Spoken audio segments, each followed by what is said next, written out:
यह कहानी है एक ऐसे परिवार की जिसे पिता के अहंकार ने बिखेरा और मां के स्वाभिमान ने संवारा। सालों बाद जब बच्चे अपने पैरों पर खड़े हैं और जिंदगी शांत है, तब अचानक अतीत एक दयनीय रूप में सामने आ खड़ा होता है। क्या गलती का एहसास अपराधी को देवता बना देता है? क्या समाज के नियमों से लड़कर अकेले बच्चों को पालने वाली मां अपने उस साथी को माफ कर पाएगी जिसने कभी उसे कमजोर समझा था? यह कहानी मानवीय भूलों, प्रायश्चित और परिवार के अटूट बंधन को दर्शाती है। भैया, शाम को भाभी को लेकर मंदिर आ जाइए, आपसे एक बहुत जरूरी बात करनी है। फोन पर रजनी की आवाज में घबराहट साफ महसूस हो रही थी। मैंने शांति से पूछा, क्या बात है मां? क्या कुछ बुरा हुआ है? उसने उत्तर दिया, नहीं भैया, घर पर बात नहीं हो पा रही है। शाम को ऑफिस खत्म होने के बाद आप भाभी को लेकर सीधे वहीं आ जाइए। मैं भी रविंद्र के साथ वहां पहुंच जाऊंगी। इतना कहकर उसने जल्दबाजी में फोन काट दिया। रजनी मेरी बहन से कहीं बढ़कर थी।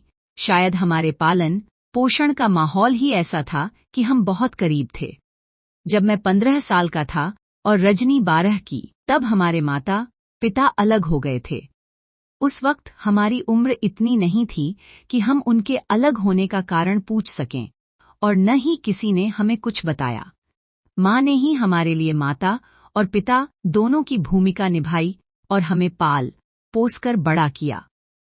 उन्होंने कभी भी पिता के बारे में कोई गलत बात नहीं और न ही हमारे मन में उनके प्रति नफरत पैदा की।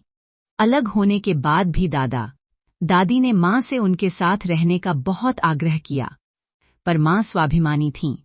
उन्होंने नौकरी की और हमें किसी भी सुख सुविधा की कमी नहीं होने दी। आज हम दोनों भाई बहन अपनी नौकरियों में स्थिर हैं।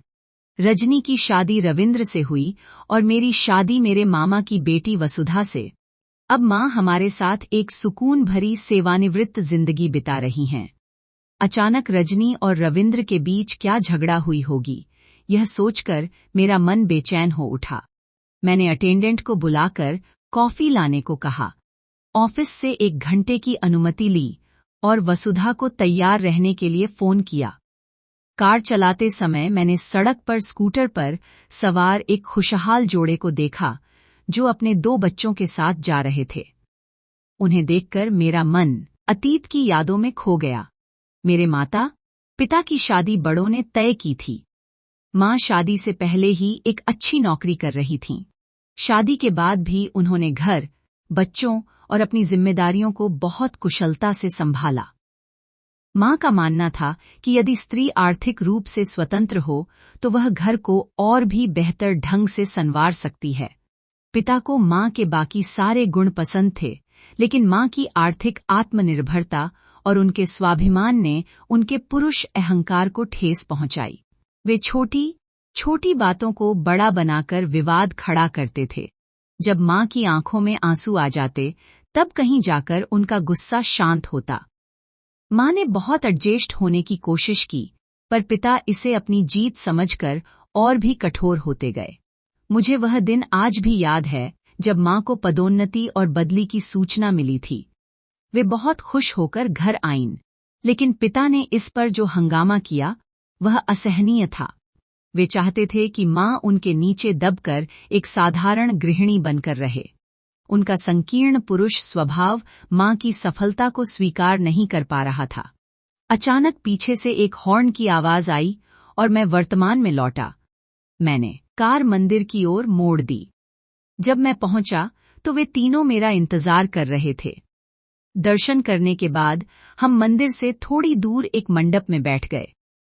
रजनी ने बताया कि वह वहां किसी काम से आई थी और उसने पिता को वहां देखा। उम्र के पड़ाव के कारण वे मुझे पहचान नहीं पाए। रजनी ने कहा, भैया, मैंने उन्हें बहुत दयनीय स्थिति में देखा। पहले तो मुझे बहुत गुस्सा आया, पर उनकी हालत देखकर मेरा दिल पिघल गया। लगभग 20 साल बीत चुके थे। रविंद्र ने पूछा, अब क्या करना चाहिए? वसुधा चिंतित थी कि मां इस पर कैसे प्रतिक्रिया देंगी। रजनी ने भावुक होकर कहा, भैया, हम दोनों को उनसे मिलना चाहिए और बात करनी चाहिए। मैंने धीरे से कहा, उनसे मिलने से पहले हमें माँ को बताना होगा। जब वे अलग हुए थे तब हम छोटे थे, लेकिन माँ ने जो निर्णय लिया और जिस तरह हमें पाला वह महान है।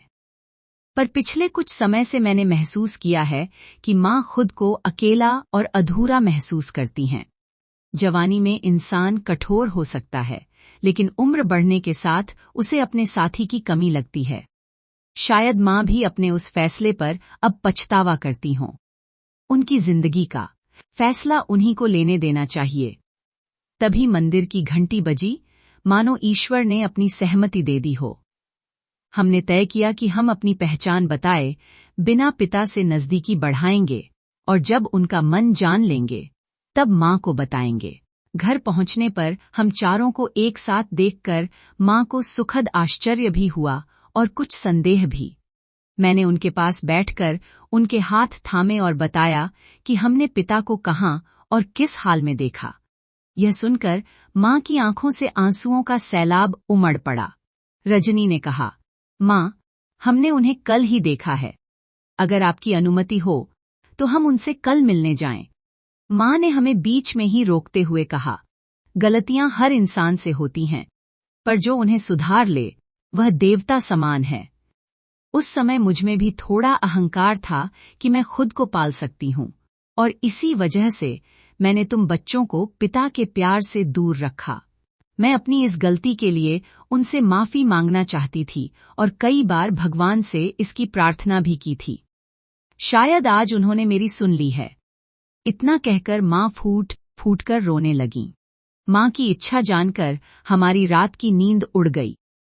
अगली सुबह जब हम उस आश्रम पहुंचे तो पिता कल की तुलना में थोड़े बेहतर और साफ सुथरे कपड़ों में शांत बैठे थे। मैं उनके पास गया, अपना परिचय दिया और उनके वहां होने का कारण पूछा। पहले तो वे झिझके, पर फिर बताने लगे, मेरा एक छोटा और सुखी परिवार था। मेरी पत्नी पढ़ी लिखी और समझदार थी, लेकिन तब मुझमें यह अहंकार था कि अगर पत्नी को दबाकर न रखा जाए तो पुरुषत्व का कोई मोल नहीं। इसी अहंकार में मैंने अपनी पत्नी और बच्चों को खो दिया। मुझे लगा कि वह खुद मेरे पास लौट आएगी, पर वह स्वाभिमानी थी। उसने समाज के डर से समझौता करने के बजाय अकेले रहना चुना ताकि मुझे मेरी गलती का एहसास हो सके। पिता ने भारी गले से कहा, जब मेरा अहंकार पिघला तो मुझे उसकी महानता समझ आई। लोगों ने उसकी तरक्की और अच्छाई के बारे में बहुत कुछ कहा, पर मैं शर्मिंदा था। अब मैं अपनी अंतिम सांसों से पहले उसे एक बार देखना चाहता हूँ और माफी मांगना चाहता हूँ। मुझे पता चला है कि वे इसी इलाके में रहते हैं। पिता ने जैसे ही गर्दन घुमाई, उनकी नजर मां पर पड़ी। एक पल के लिए समय जैसे ठहर गया। पिता के चेहरे की झुर्रियां कांपने लगीं। वे लड़खड़ाते हुए खड़े हुए, उनका शरीर कमजोरी से झुक गया था, पर आंखों में पश्चाताप की एक तीव्र ज्वाला थी। पिता ने दबी आवाज में, लगभग फुसफुसाते हुए कहा, शारदा, तुम, क्या ईश्वर ने मेरी आखिरी पुकार सुन ली? मां की आंखों से आंसू अविरल बहने लगे। उन्होंने अपने पल्लू को कसकर मुट्ठी में भींच लिया। पिता 2 कदम आगे बढ़े और भारी आवाज में बोले, मैं जानता हूं, माफी शब्द बहुत छोटा है।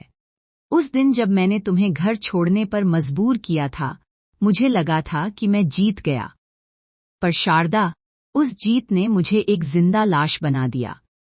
मेरा पुरुष अहंकार मुझे खा गया।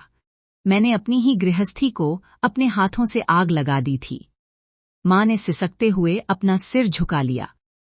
पिता उनके पैरों की ओर झुकने लगे और बोले, अगर हो सके तो इस अभागे को बस एक बार माफ कर देना, ताकि मैं चैन से मर सकूं। इससे पहले कि पिता के हाथ मां के पैरों को छू पाते, मां ने फुर्ती से आगे बढ़कर उनके कांपते हाथों को थाम लिया। मां ने रूंधे गले से कहा, नहीं, ऐसा मत कीजिए। जिस दहलीज को मैंने स्वाभिमान के लिए छोड़ा था, आज उसी स्वाभिमान को मैं आपके चरणों में रखती हूं। अगर आप अहंकारी थे तो मैं भी तो पत्थर हो गई थी। बच्चों को पिता की छांव से दूर रखने का अपराध बोध मुझे भी हर रात जगाता था। मां ने पिता की आंखों में देखते हुए कहा, उस वक्त मैं एक स्वाभिमानी स्त्री थी, पर आज मैं सिर्फ एक माँ और आपकी पत्नी हूँ। गलतियां हम दोनों से हुईं, पर सजा इन बच्चों ने भुगती। अब और नहीं। पिता ने रोते हुए माँ के सिर पर हाथ रखा। वह स्पर्श अधिकार का नहीं, बल्कि समर्पण और सुरक्षा का था। रजनी और मैंने दूर खड़े होकर देखा कि कैसे दो टूटे हुए किनारे एक बार फिर मिल रहे थे। पिता ने हमारी ओर हाथ बढ़ाया और हम दोनों उनके सीने से लग गए। गलती करना मानवीय है, पर क्षमा करना दैवीय। आज वह परिवार फिर से एक हो गया था। यदि आपको वीडियो पसंद आया तो कृपया लाइक करें, आपके बहुमूल्य विचार कमेंट में लिखिए और हिंदी वॉइस चैनल को सब्सक्राइब करें। और भी अच्छी अच्छी कहानियों के साथ फिर मिलती हूँ। कहानी देखने के लिए धन्यवाद।